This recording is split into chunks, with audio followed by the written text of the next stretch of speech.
നമസ്കാരം. വിദേശത്തു നിന്നും അടുത്തിടെ നാട്ടിലെത്തിയ വൃദ്ധ ദമ്പതിമാരെ വെർച്വൽ അറസ്റ്റിൽ കുടുക്കി 1.40 കോടി രൂപ തട്ടി. മലപ്പള്ളി കിഴക്കേൽ വീട്ടിൽ ഡേവിഡ് പി മാത്യു, ഭാര്യ ഷേർലി എന്നിവരാണ് തട്ടിപ്പിനിരയായത്. കഴിഞ്ഞ 18-നാണ് സംഭവം നടന്നത്. അജ്ഞാത ഫോണിൽ നിന്നും ഷേർലിയെ വിളിച്ച തട്ടിപ്പ് സംഘം മുംബൈ ക്രൈംബ്രാഞ്ച് ഉദ്യോഗസ്ഥനാണെന്ന് പരിചയപ്പെടുത്തി നിങ്ങൾ കുറ്റകൃത്യത്തിൽ ഉൾപ്പെട്ടിട്ടുണ്ടെന്നും വെർച്വൽ അറസ്റ്റിലാണെന്നും ഭീഷണിപ്പെടുത്തി. പലതവണയായി പണം തട്ടിയെടുക്കുകയായിരുന്നു. തട്ടിപ്പുകാരൻ ഒരു ഫോൺ നമ്പർ പറഞ്ഞു. ഈ നമ്പറിൽ നിന്നും കുട്ടികളുടെ അശ്ലീല ചിത്രങ്ങൾ അയച്ചു കൊടുത്തു. ഈ നമ്പർ നിങ്ങളുടെ പേരിലുള്ളതാണ്.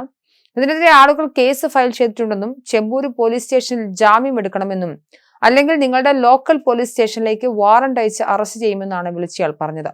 ക്രൈംബ്രാഞ്ച് മുംബൈ ചെമ്പൂർ സ്റ്റേഷനിൽ നിന്നാണെന്നും പറഞ്ഞാണ് ഫോൺ വന്നത്.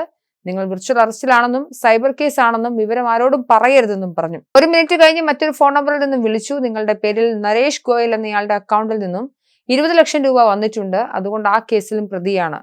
കേസ് CBIക്ക് കൈമാറുകയാണ്. നിങ്ങളുടെ ആധാറും അക്കൗണ്ടും ഫ്രീസ് ചെയ്യുകയാണെന്നും പറഞ്ഞു.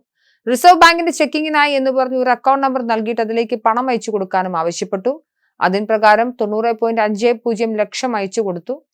20-ന് വീണ്ടും വാട്സ്ആപ്പ് കോളിലൂടെ 50 ലക്ഷം രൂപ അയച്ചു കൊടുക്കാൻ ആവശ്യപ്പെട്ടു. 21-ന് 50 ലക്ഷവും അയച്ചു കൊടുത്തു. തുടർന്ന് വീണ്ടും 38 ലക്ഷം രൂപ കൂടി അയച്ചു കൊടുക്കാൻ ആവശ്യപ്പെട്ടു. വീണ്ടും പണം അയക്കാൻ ഫെഡറൽ ബാങ്കിൽ എത്തിയ സമയം വിവരം അറിഞ്ഞ പോലീസിന്റെ ഇടപെടൽ മൂലം പണം അയക്കുന്നത് തടയുകയായിരുന്നു. മലപ്പള്ളി ഫെഡറൽ ബാങ്ക് അക്കൗണ്ടിൽ നിന്നും പ്രതികളുടെ അക്കൗണ്ടിലേക്ക് 90.50 ലക്ഷവും റാന്നി മന്നമരുതി ഫെഡറൽ ബാങ്ക് അക്കൗണ്ടിൽ നിന്നും പ്രതികൾ നൽകിയ ആക്സിസ് ബാങ്ക് അക്കൗണ്ടിലേക്ക് 50 ലക്ഷം രൂപയും അയച്ചു വാങ്ങുകയായിരുന്നു.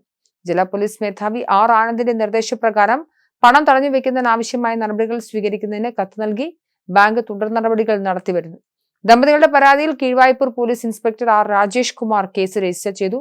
പണം നഷ്ടപ്പെട്ട ദമ്പതികളും കുടുംബവും അബുദാബിയിൽ താമസക്കാരാണ്. കഴിഞ്ഞ 8-ാം തീയതിയാണ് നാട്ടിലെത്തിയത്.